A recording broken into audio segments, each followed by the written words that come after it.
உங்களுக்கான இன்றைய வாக்குத்தத்தம். ஞானமே முக்கியம்.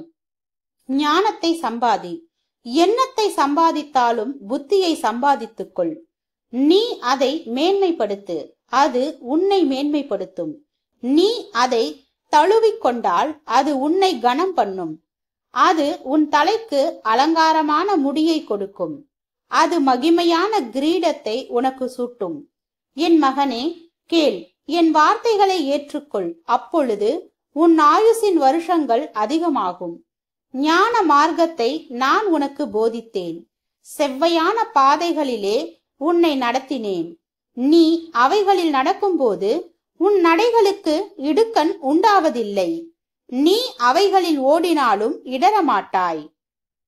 நீதிமொழிகள் 4வது அதிகாரம் வசனம் 8 முதல் 12 வரை.